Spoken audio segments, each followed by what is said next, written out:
Toy Room. Today we're doing another model kit review and build. So I've just opened up this MACK DM-600 tractor.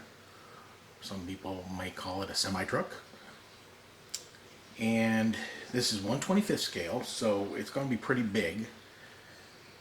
Now, I've only built one of these before, and that was back in either the late 70s or really early 80s. I think it was a Kenworth.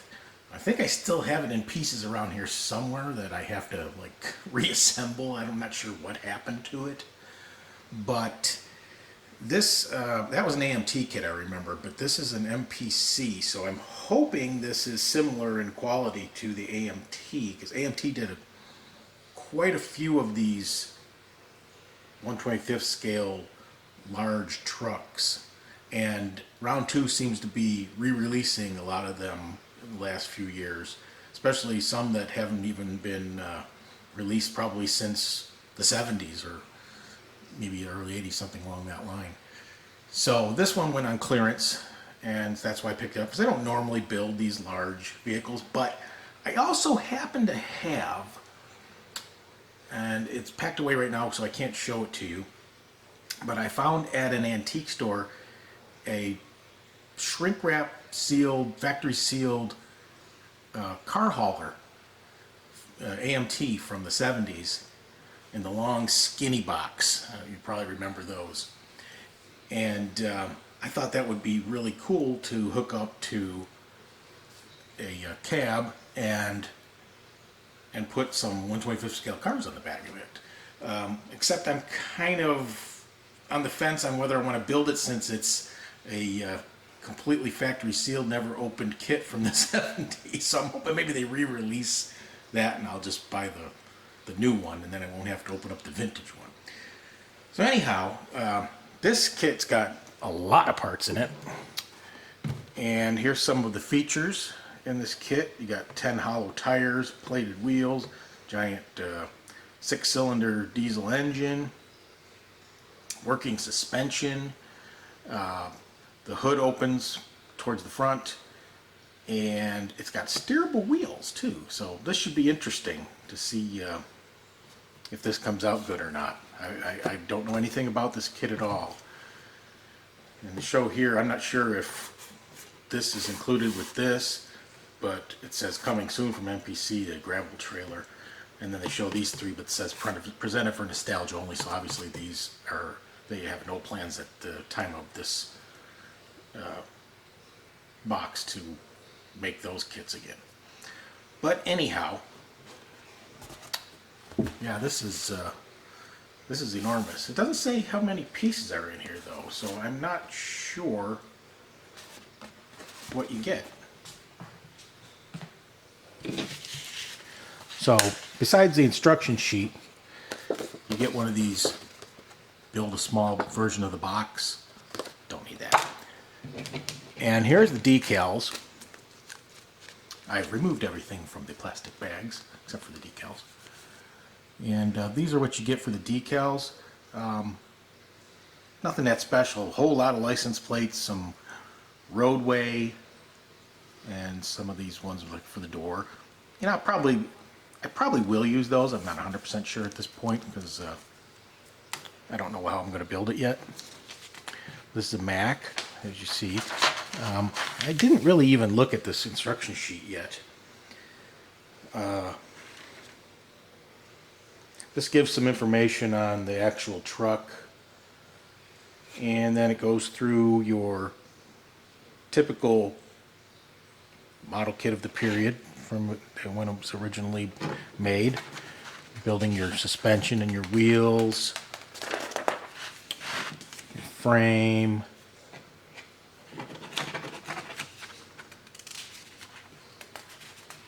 rebuilding the engine, putting that in,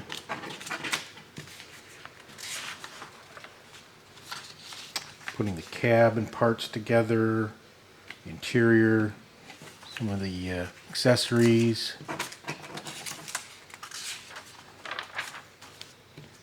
some of the finishing touches, radiator and trim parts, mud flaps, and tells you where to put the decals, fifth wheel, and then it gives some painting tips on the back here.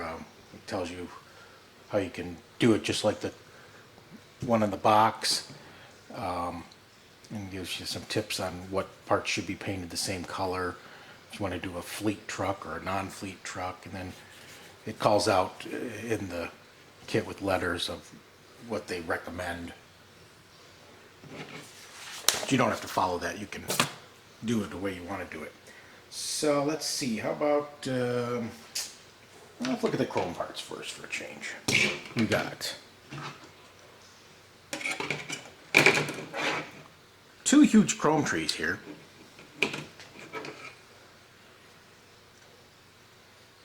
This one, I mean, to be honest with you, I don't know what all these parts are, so I'm not going to attempt to call them all out, but you could just take a look and see what you got here.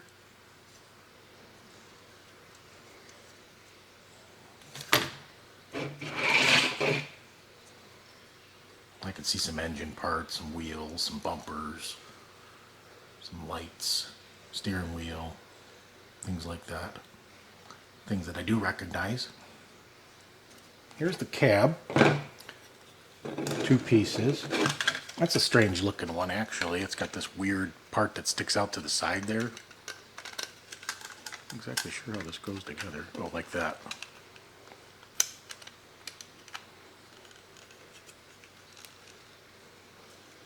I don't think I've ever seen a truck like that with a, if you look at it from the top view, it sticks way over the side. It's just got like a smaller cab and the hood's real big.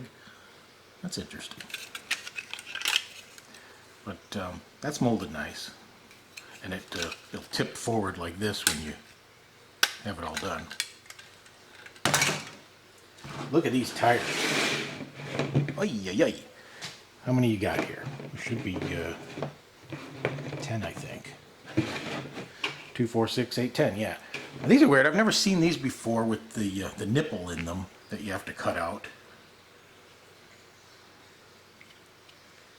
I mean, I've seen them with like a star in there that you've had to cut out, but I've never seen these ones with this nipple. Now these are Goodyear.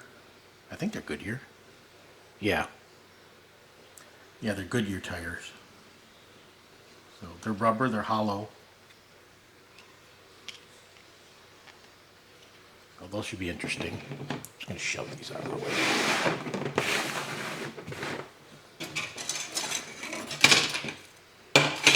Now here's that's all the white parts that you get except for the cab. I think these are fenders, maybe? Got some wheel parts there.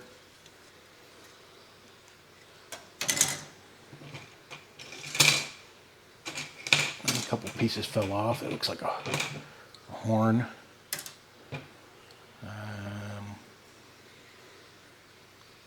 No idea. Can you tell I don't build trucks too much? No clue. Bumper, engine, I know those.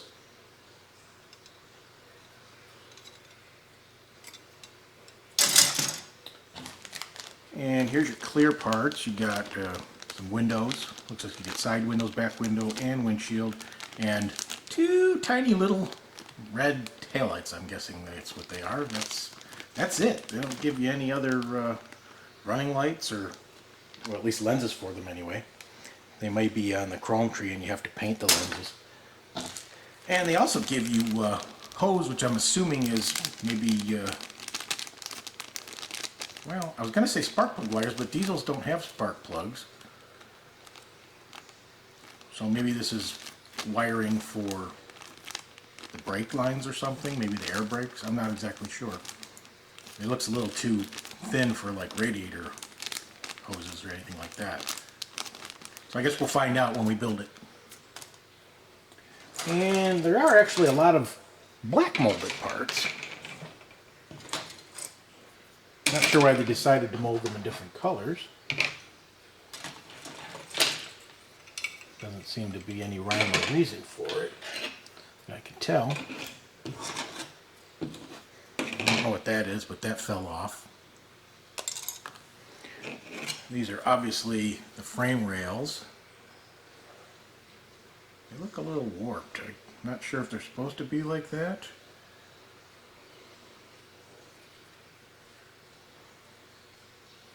I'm thinking those are a little warped. So that could be an issue if they're not. I mean, unless they're supposed to be like that, that could be an issue is what I'm trying to say.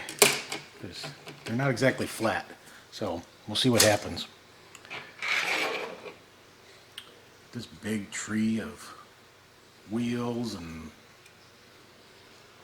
I don't know what, hoses and stuff, it looks like. Some other parts there.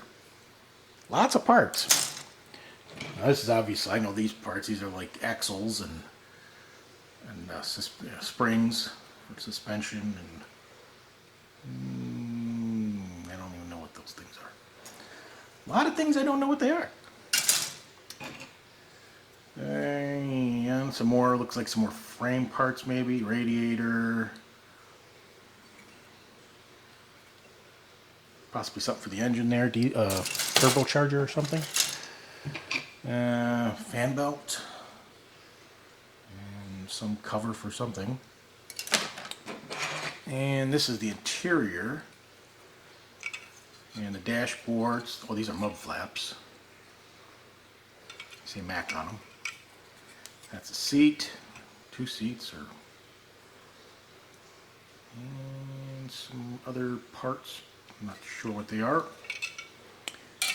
So that's everything in the kit. I'm assuming that we'll be doing more than one update on this as we progress, so stay tuned. Okay, so here we are for the update on the MACK DM-600. There are quite a few issues. I will try to remember all of them as I go through here. I didn't make any notes, so as I'm looking at the parts, I'll try to point out what I remember having an issue with, and there was a lot of them. So as you can see, I decided to go with orange. I used the same orange that I used on the International Scout, but I used a white primer instead of a dark primer so I'm thinking it's a little lighter shade of orange, but I like it. It came out good. According to what I looked up online, the interior, I don't know if you can really get a good look at that, but pretty Spartan, but the interior was supposed to be like a mint green. The closest I had was this color that I used on the exterior of the 53 Ford that I did earlier. It's sort of I forgot what they call it. It's like an aqua color, sort of like a very, very, very, very mild turquoise, seafoam green, something along that. I was trying to duplicate seafoam green, so this is about as close as you can get, or close as I could get to what I had on hand. I didn't want to go buy a can of mint green paint that I probably wouldn't use for anything else. So we did that, and we also did the interior of the truck, that as well. Nothing highly detailed. I'm still doing some research. I'm not sure if the underside of the hood's supposed to be black or if it's supposed to be painted. One of the issues that I had so far is this here. I'm not sure what it is, but it goes in here. It's like, I think it's some kind of like exhaust thing, and it's supposed to go down into this bracket here, and it just does not want to fit. So all the parts that you can see that are not orange, I've been sanding and trimming so I can get it to fit down in here. And I finally got it where it'll go in without feeling like it's going to snap in two. That was one of the problems I had. Let's see. The engine. Decided to paint everything gold on. There was a lot of chrome parts that this came with, but I thought it looked kind of silly anyway, so I put them all on and painted everything gold except the belts and the fan. A lot of parts didn't have very good locating pins, so it was almost like a guess on where they went. And I'm kind of like trying to look at pictures on the instructions didn't help much at all. The instructions are crappy. Not to mention that in this kit, all the parts have these numbers that are so tiny you can barely read them, and then some of them are like faded out or missing, and there's a ton of parts. I mean, it does say it in the kit, in the directions, that there are extra parts, but there's a ton of parts that look similar, that if you're just looking at the instructions, you go, oh, okay, I need that tie rod end or something. You go and you go, oh, here it is, and you pull it out. And then you looking at it, you're like, wait a minute, something don't look right here. And you look at the part number and it goes, oh, it's a totally different part number. And then you got to go find it on some other tree. They got two parts that look almost identical, but one might be like just a fraction different, or it might even be identical, but they give you, you know, it's just really confusing and really frustrating. And like I said, a lot of these things didn't want to fit together right.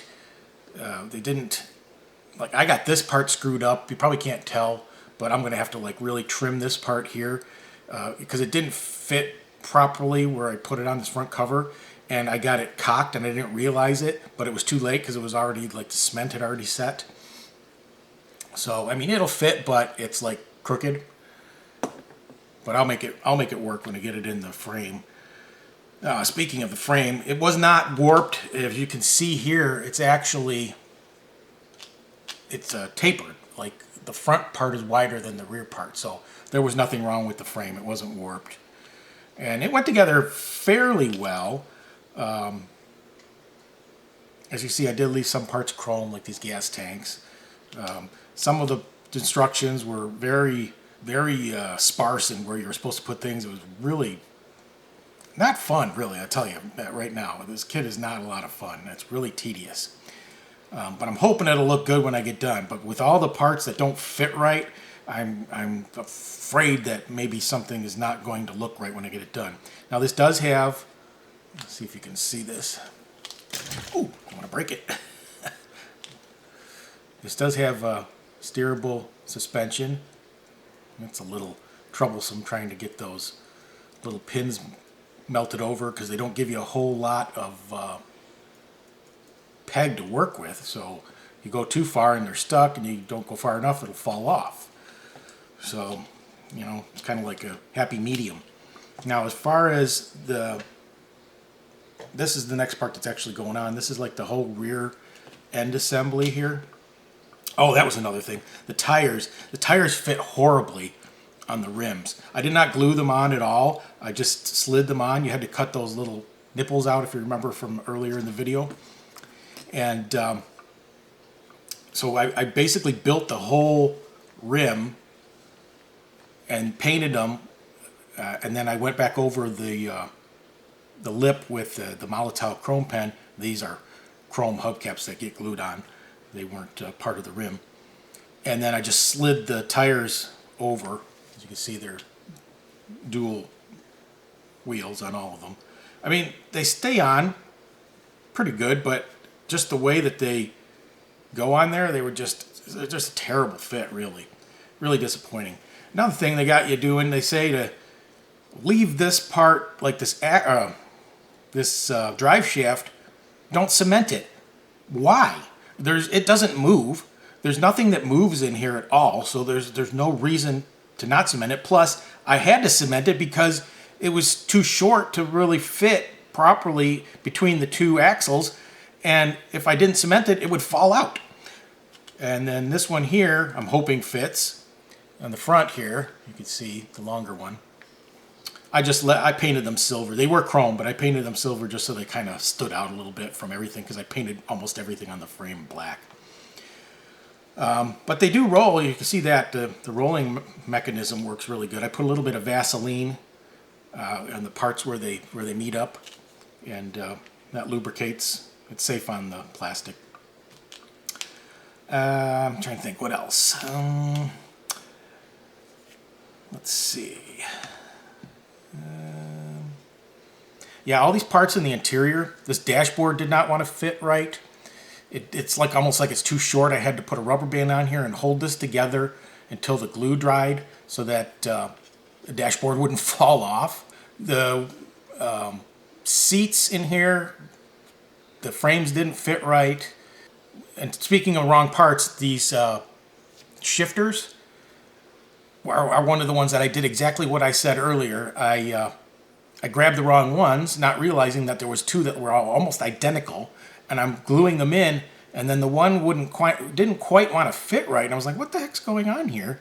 And I looked at the instructions, and the part numbers were different, and I found them on a whole other tree.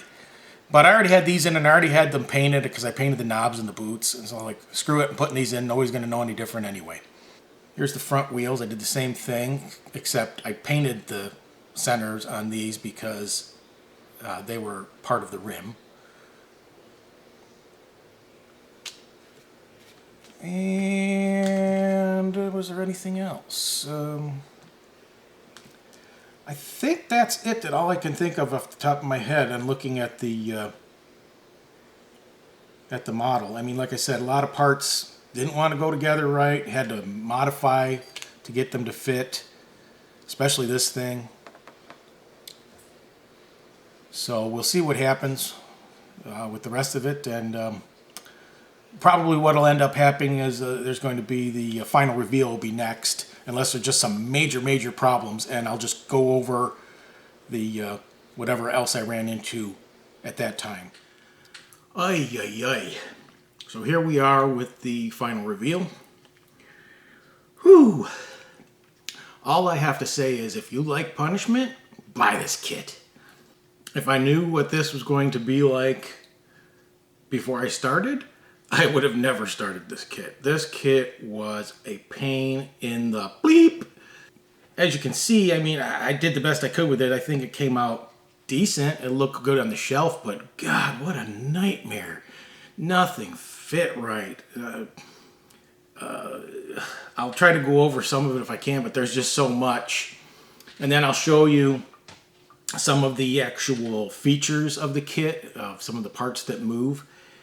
And then we'll just do the final 360 on the turntable and be done with this nightmare. So, there's not much more I can say about the actual kit, except I did find some interesting things when I was looking up some information. Oh, before I go there, you would think, and maybe I just couldn't find the right websites or whatever, but I could find like thousands of pictures basically of like how this looks right here on the cover of the box of all these trucks from like the early 70s through the 80s, whatever. I don't know exactly how long they made this model, but it looked basically this way from like the early 70s through the 80s, I think. But I could not find like really good pictures of like, say, under the hood. And when I mean under the hood, I don't mean the engine. I mean actually under the hood. To kind of, I'm trying to see like if there was, you know, if it was painted body color, if there was, you know, fireproofing, you know, like the hood insulation, if there was like black, if, you know, things like that. I couldn't find really good pictures of the interior. I mean, I could find some, but everyone was kind of a little different, which I guess is kind of to be expected since it's not like, you know, you're going to buy like a Mustang and pretty much they're all the same, you know, within reason. But, you know, a lot of these were like probably special ordered, so a lot of different things on them. But, so I went a lot by what it said in the instructions in the kit. So I just did, you know, I got to the point where it just said, well, I'm just going to make it look how I want it to look and screw whatever else. I was trying to be as realistic as possible, but I got to the point where I just said, screw it. Yeah, so let me move this box out of the way. Give you a better look at this thing. So I decided to kind of go my own route with the decals on this. I used the round roadways instead of the one that had like all the text and all the numbers for the doors. And we only give you one, so we have to flip it around and show you the other side. This kit is actually really heavy too. I put the American flag up on this side here, and I did like some numbers underneath the emblem here, which they only give you one for one side. which I noticed after I got just slightly crooked, but what are you going to do? Maybe that guy was half drunk when he came to work that day and drilled the holes crooked. What else did I decided to use just 4 of the plates. So I put 4 there, and then I used the matching ones here on the bumper. Instead of putting them in the middle here over the rivets, which would look stupid, I put them on each corner. So, trying to think what else. So, okay. So, now, as far as issues, since the last thing, these mirrors were kind of, well, the mirrors weren't that bad. Just putting the mirror to the bracket was kind of a pain in the butt because the poles that they attach are almost too short. I mean, they just barely fit. So I got them to work, obviously, as you can see. I think, as far as I can tell, this frame is tweaked back here. I know I said it wasn't tweaked before, and I don't know if this is my fault or if it's the kit, but since there were so many other problems with the kit, I'm going to blame the kit. I'm not taking the blame. But, because I'm pretty sure when I put this together, I did it on a flat surface, and, because you got to build all 4 sides with the braces and the sides, and I was pretty sure I had it pretty flat, but maybe after attaching everything just kind of, started tweaking itself because nothing really wanted to fit right in the head. I had to keep shaving things and adjusting things and tweaking things. So that could be why this is just a little off. You'll probably see it even better when I put it on the turntable, but just don't pay any attention to that if it bothers you. So that meant that these things weren't level. So I took and I measured from, the ground to each fender, and I tweaked the little brace underneath there in the middle enough so that I could get them so they were pretty even. So taking into account the tweak of the frame, I made the fenders look as even as I could so they doesn't stand out as much. The hood, you can see probably right here, it doesn't quite shut all the way. This was a piece that you had to put on down underneath this thing, which is probably part of the reason why I had so much trouble attaching this to begin with. That thing, I may have got it just slightly tweaked because it didn't fit right. So that also involved, this is another piece you put on too. This is a piece that you got to glue to the rest of the hood. So, I mean, you got so many pieces going together there that you get off just a little bit and you start getting off a lot in the end, you know what I mean? But, okay, so then another big problem I had was attaching the cab to the frame. There's no pins, nothing where this thing attaches. It just kind of sits on the frame and you're supposed to kind of glue it in place, but there's really no engineered proper attachment for it. So what I ended up having to do, and I don't know what the reason for that was. I don't know if I put the interior up in too high, because the interior is what actually appears to be what's actually glued to the frame, is the bottom of the interior. But it didn't look like it was even up in there high enough as it is. It seemed to me like it should be up in there even higher so that the door panels on the inside should be even with the windows, but you couldn't do that because of the glass of the windows, and they're already in there all the way up to the roof inside. So I would have had to shave them down in order to move that interior up even more, which may have helped because then maybe the body itself would have sat on a couple of these frame extensions. But I mean, we're getting kind of way out in left field there. Anyway, what I ended up doing was I just took a piece of sprue, because this is all molded. Most of this is molded in black, so I didn't have to bother painting it or anything.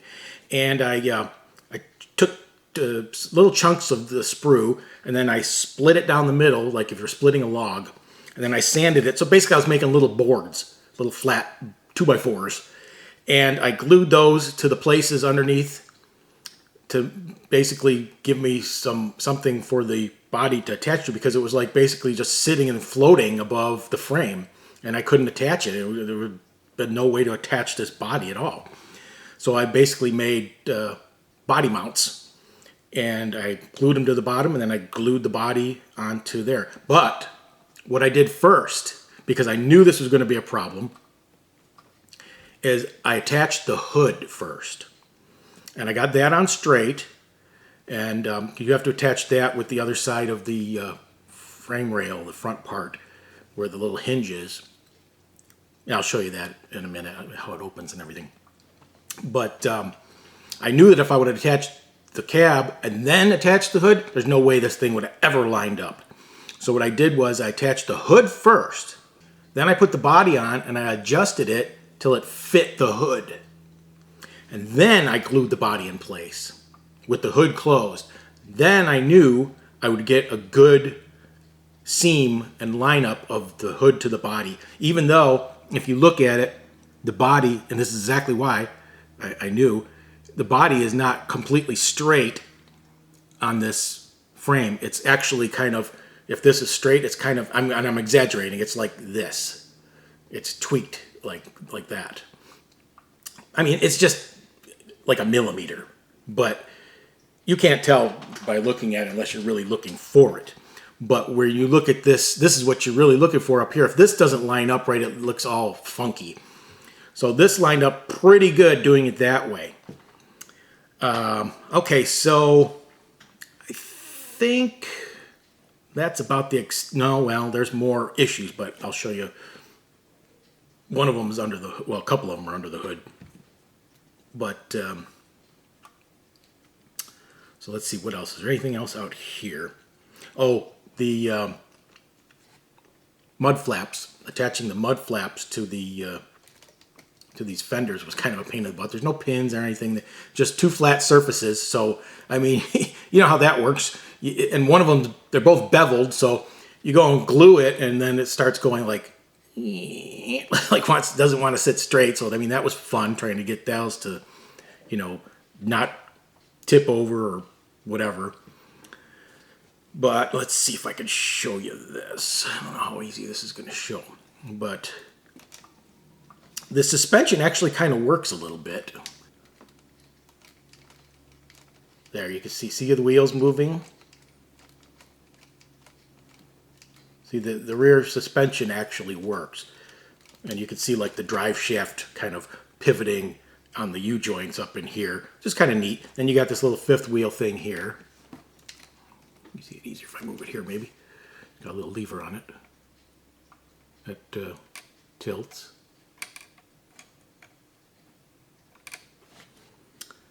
And let's see. And of course the big thing is the hood. Now, in order to get this off, I just want to be careful. I mean, I've opened it a few times, it's been fine. It doesn't open really far. I'm not sure if that's a problem with me or if it's designed that way, but it hits the bumper. But I've got the bumper down as far as it'll go. That's basically as far as the hood opens. I'm not sure how far they actually open on the real truck. It's that side. You can see a little better on the other side. Here's where we ran into some more problems. Now you can't see it, which is good, and which if I'd known you wouldn't be able to see it at all, I probably wouldn't have messed with it as much. But down in here there's a turbo on the top of the engine. Right here, there's a turbo in the engine, and there's tube goes off of each side. Well, one tube goes off the back and then goes, you can't quite see it in the picture here, but the big smokestack on the passenger side that sticks up goes to the bottom of that. And that's kind of like this really squirrely looking tube. And I had a lot of problem with that, getting that attached at both ends. And it ended up also interfering with putting the cab on, because when I finally got it in there right, in order to make it fit, I had put a spacer in at the end of the tube to make the tube a little longer to fit. And it ended up hitting the cab. I couldn't put the cab in the right position. So I ended up taking that spacer out and then kind of trying to heat up and bend that tube just enough to get it to go back down where it was supposed to. So it's pretty close to where it's supposed to be, but you can't really see it anyway. That ended up not being that big of a deal. I could have probably just left it the way it was. But that was a fitment issue. And then the other thing was this right here. This is the lower steering shaft that goes from it doesn't really attach to anything. It just goes to a hole here in the cab, and then it's supposed to go down to the steering gear down here. But unfortunately, it was also designed crappily, and I had it all connected and it fit. Well, actually, I had to like extend a little bit. This part, you can't really see it, which is the whole point, that you're not supposed to be able to tell. But I put a little piece of sprue on the end here to make it longer because it wouldn't reach. And unfortunately, that would interfere then with the hood closing. These inner fender wells were hitting this, so I couldn't even close the hood. So I basically had to just disconnect it, and it's just kind of sitting in there. And if you weren't looking, you probably wouldn't know, but it actually looks like it's connected to the engine now. But everything else, all the little accessories and things and stuff went on fairly easily. I used super glue on a lot of the emblems and stuff instead of trying to scrape the paint off. I think that would have been just asking for trouble that I didn't need. And yeah, I think that's about it. I mean, like I said, I cannot recommend this kit.